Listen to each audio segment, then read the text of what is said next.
Hello friends, welcome to my YouTube channel Lakshyapuran. বন্ধুরা, আবারও চলে এসেছে একটি জিকে মক টেস্ট নিয়ে, যেগুলো তোমাদের আপকামিং যে সমস্ত পরীক্ষাগুলো আছে, Kolkata police, West Bengal police, clerkship, panchayat, RPF ইত্যাদি পরীক্ষার জন্য কিন্তু খুবই গুরুত্বপূর্ণ হতে চলেছে। তাই ভিডিওটি না স্কিপ করে পুরো ভিডিওটি দেখো, আশা করি তোমাদের অনেক উপকারে আসবে।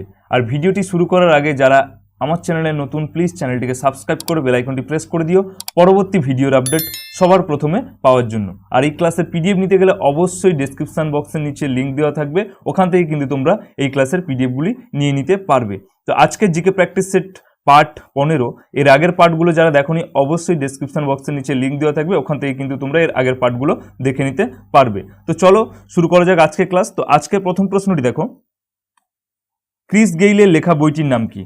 অপশান এতে আছে টেস্ট অফ লাইফ, বিতে আছে 11 ইয়ার্স, সিতে আছে সানি তেজ, ডিতে আছে সিক্স মেশিন। এখানে তোমাদের সঠিক উত্তর কি হয়ে যাবে না, এখানে কিন্তু তোমাদের সঠিক উত্তর হয়ে যাবে অপশান বি, সিক্স মেশিন। এটা কিন্তু তোমাদের সঠিক উত্তর হয়ে যাবে। ক্রিস গেলের লেখা বইটির নাম হচ্ছে কিন্তু সিক্স মেশিন। 2 নম্বর প্রশ্নটি দেখো, ভারতের ক্রীড়া প্রশিক্ষকদের সর্বোচ্চ পুরস্কার কোনটি? অপশান এতে আছে অর্জুন পুরস্কার, বিতে আছে দ্রোণাচার্য পুরস্কার, সিতে আছে কালিদাস সম্মান এবং ডিতে আছে রাজীব গান্ধী খেলরত্ন পুরস্কার। এখানে তোমাদের সঠিক উত্তর কি হবে না, এখানে কিন্তু তোমাদের সঠিক উত্তর হয়ে যাবে অপশান বি, দ্রোণাচার্য পুরস্কার। দ্রোণাচার্য পুরস্কার কিন্তু ভারতীয় ক্রীড়া প্রশিক্ষকদের দেওয়া হয়। এর সাথে এটাও তোমরা মনে রাখবে, এই দেখো, দ্রোণাচার্য পুরস্কার হলো ভারতবর্ষের বিভিন্ন খেলাধুলায় প্রশিক্ষক বা কোচ হিসেবে অসামান্য অবদানের জন্য তাদেরকে পুরস্কৃত করার কর্মসূচি। এটি প্রাচীন ভারতের সংস্কৃত মহাকাব্য মহাভারতের উল্লেখযোগ্য চরিত্র দ্রোণাচার্যের অর্থাৎ গুরু দ্রোণের নামে নামকরণ করা হয়েছে। এগুলো কিন্তু খুবই গুরুত্বপূর্ণ এবং প্রশ্নটিও কিন্তু খুবই গুরুত্বপূর্ণ। এই প্রশ্নটি কিন্তু অনেক পরীক্ষাতেই এসছে, অবশ্যই তোমরা কিন্তু খাতায় লিখে মন দিয়ে পড়বে। আশা করি তোমাদের আপকামিং যে সমস্ত পরীক্ষাগুলো আছে সেগুলোতে জিকে নিয়ে তোমাদের কোনো সমস্যা হবে না। পরের প্রশ্নটি দেখো, a country is not enough বইটির রচয়িতা হলেন? অপশান এতে আছে রাহুল দ্রাবিড়, বিতে আছে ভিভিএস লক্ষণ, সিতে আছে সচিন টেন্ডুলকর, ডিতে আছে সৌরভ গাঙ্গুলি। এখানে তোমাদের সঠিক উত্তর কি হয়ে যাবে না, এখানে কিন্তু তোমাদের সঠিক উত্তর হয়ে যাবে অপশান ডি, সৌরভ গাঙ্গুলি।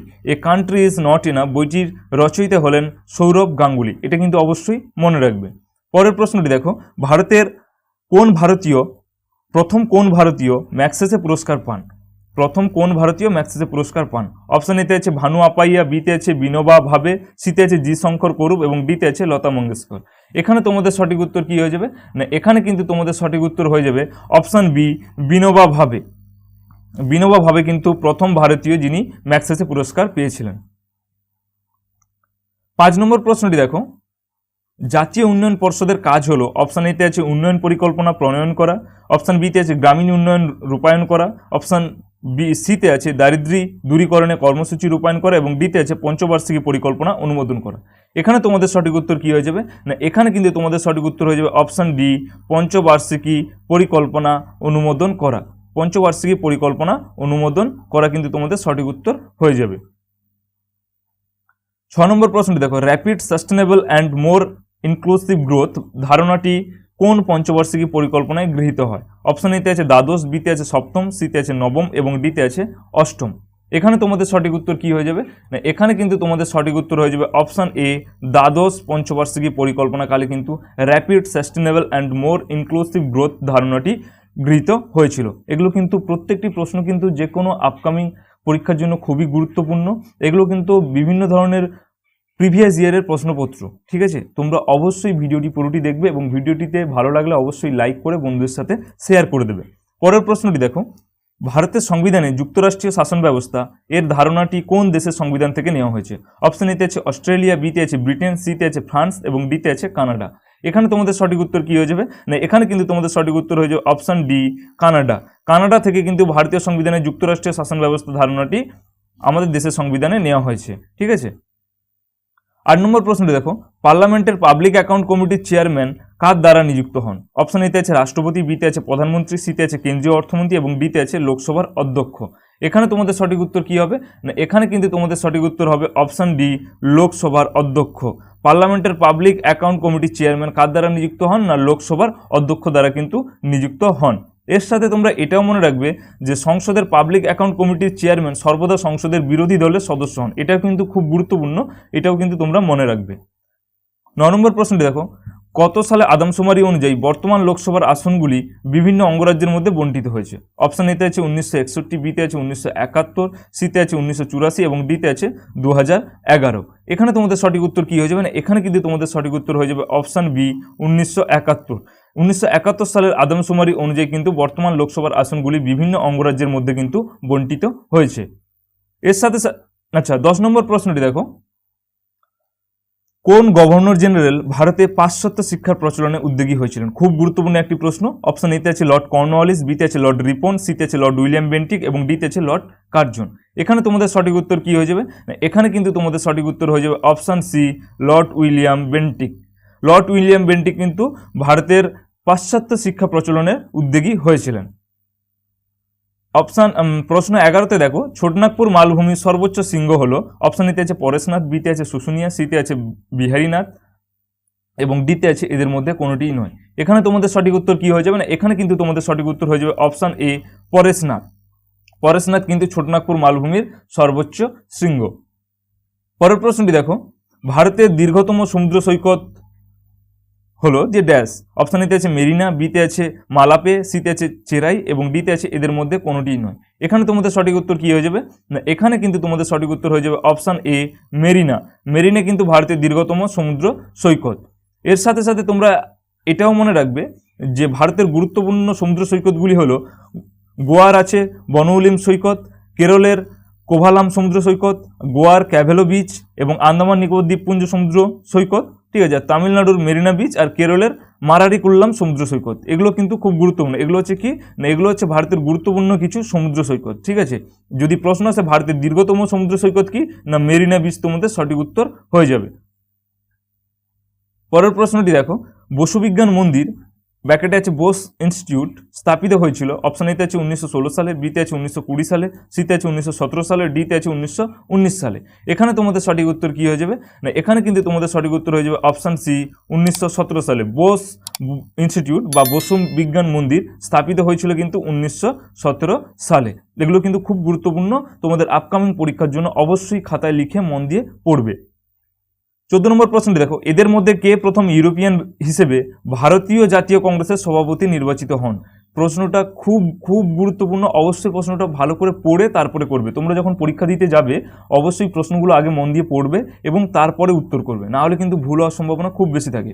বলেছে এদের মধ্যে কে প্রথম ইউরোপিয়ান হিসেবে ভারতীয় জাতীয় কংগ্রেসের সভাপতি নির্বাচিত হন? অপশন এতে আছে অ্যানি বেসান্ট, বিতে আছে জর্জ উইল, সিতে আছে এ ও হিউম এবং ডিতে আছে আলফ্রেড ওয়েব।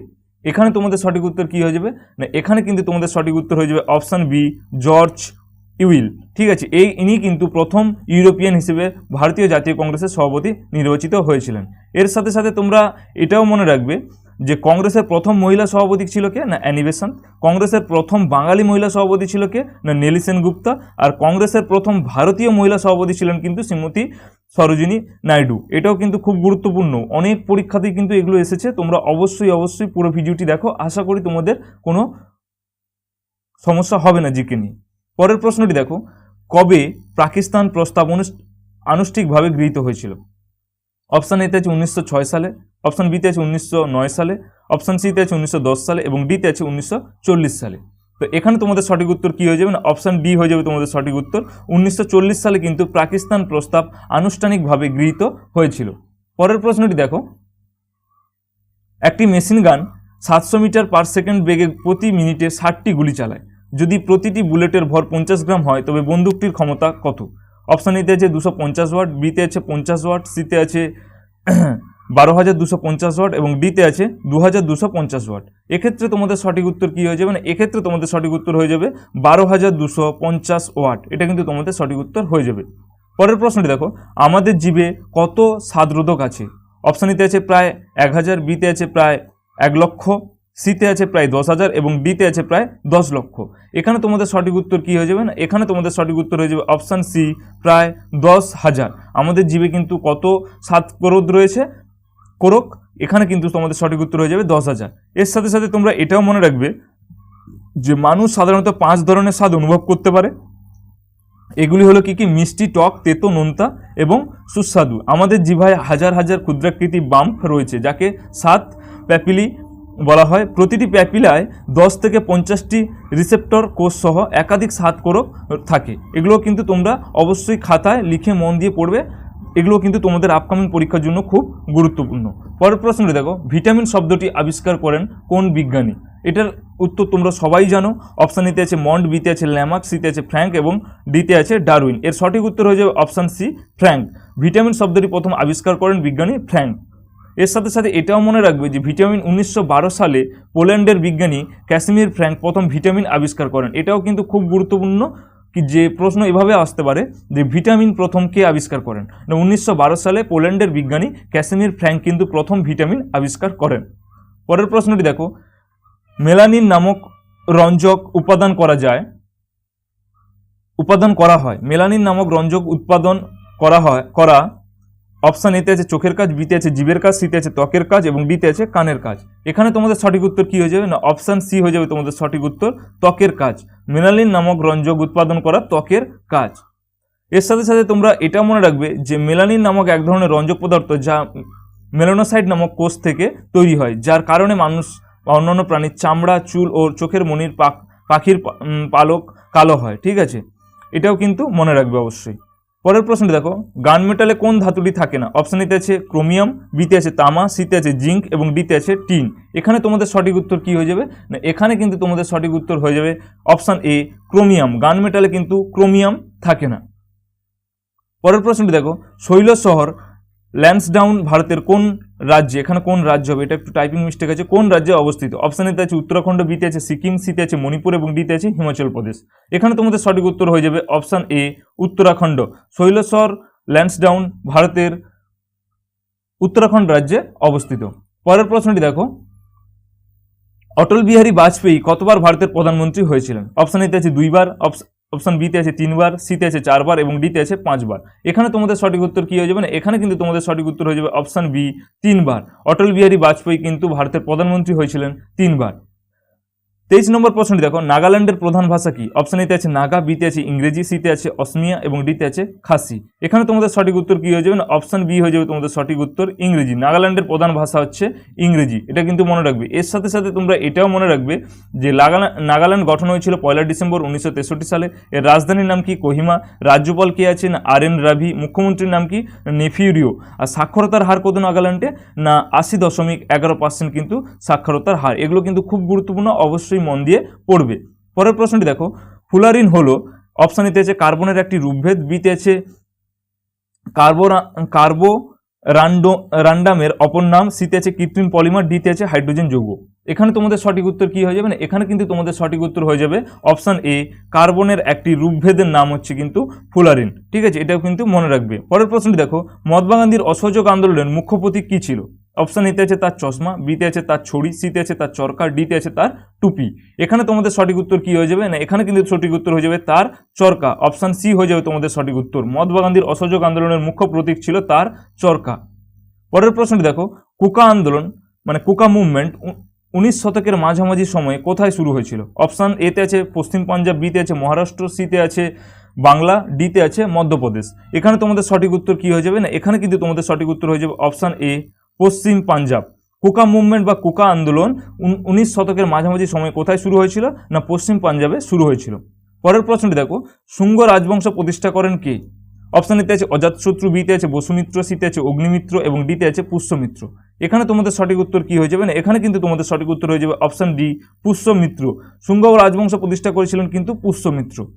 এর সাথে সাথে তোমরা এটাও মনে রাখবে যে মৌর্য সাম্রাজ্যের শেষ রাজা বৃহদ্রথকে হত্যা করে পুষ্যমিত্র শুঙ্গ সাম্রাজ্যের প্রতিষ্ঠা করেছিলেন। এটাও কিন্তু খুব গুরুত্বপূর্ণ, তোমরা অবশ্যই কিন্তু খাতায় লিখে মন দিয়ে পড়বে। পরের প্রশ্নটি দেখো, কোন মাটি তুলা মাটি নামে পরিচিত? অপশান এতে আছে কালো মাটি, অপশান বিতে আছে ল্যাটেরাইট মাটি, সিতে আছে পলি মাটি, ডিতে আছে লাল মাটি। তো এর উত্তর তোমরা সবাই জানো। ঠিক আছে, অপশান এ হয়ে যাবে তোমাদের সঠিক উত্তর, কালো মাটি। তুলা মাটি নামে পরিচিত কিন্তু কালো মাটি। এর সাথে সাথে সাথে তোমরা এটাও মনে রাখবে যে কালো মাটি তুলা চাষের জন্য সবচেয়ে উপযুক্ত, কারণ কালো মাটি দীর্ঘ সময়ের জন্য আর্দ্রতা ধারণ করে রাখে এবং এতে প্রচুর পরিমাণে হিউমাস থাকে। তুলা ছাড়াও কালো মাটিতে গম, চীনাবাদাম, মরিচ, তামাক এবং জোয়ারের মতো ফসল চাষের জন্য উপযুক্ত, যা ভারতের দাক্ষিণাত্য ও মালওয়া মালভূমি অঞ্চলে পাওয়া যায়। এগুলো কিন্তু তোমরা অবশ্যই মন দিয়ে পড়বে। 29 নম্বর প্রশ্নটি দেখো, ভারতের একমাত্র প্রধানমন্ত্রী যিনি লোকসভায় অংশগ্রহণ করেনি। এটাও কিন্তু অনেকবার পরীক্ষাতে এসছে। অপশান এতে আছে ভিপি সিং, অপশান বিতে আছে চৌধুরী চরণ সিং, সিতে আছে মোরারজি দেশাই এবং ডিতে আছে চন্দ্রশেখর। এখানে তোমাদের সঠিক উত্তর কি হয়ে যাবে না, অপশান বি তোমাদের সঠিক উত্তর হয়ে যাবে চৌধুরী চরণ সিং, ভারতের একমাত্র প্রধানমন্ত্রী যিনি লোকসভায় অংশগ্রহণ করেনি। 30 নম্বর প্রশ্নটি দেখো, আজকে লাস্ট প্রশ্ন, অর্থ কমিশন কত নম্বর ধারায় বর্ণিত আছে? অপশান এতে আছে 280, বিতে আছে 281, সিতে আছে 273 এবং ডিতে আছে 352। এখানে তোমাদের সঠিক উত্তর কি হয়ে যাবে না, এখানে কিন্তু তোমাদের সঠিক উত্তর হয়ে যাবে অপশান এ, 280 নম্বর ধারায় কিন্তু অর্থ কমিশন বর্ণিত আছে। তো এই ছিল আজকের ক্লাসটি ভালো লেগে থাকলে অবশ্যই বন্ধুদের সাথে শেয়ার করে দিও এবং ভিডিওটিতে একটি লাইক করে দিও। আর এই ক্লাসে যারা নতুন, অর্থাৎ আমার চ্যানেলে যারা নতুন, প্লিজ চ্যানেলটিকে সাবস্ক্রাইব করে বেল আইকনটি প্রেস করে দিও পরবর্তী ভিডিওর আপডেট সবার প্রথমে পাওয়ার জন্য।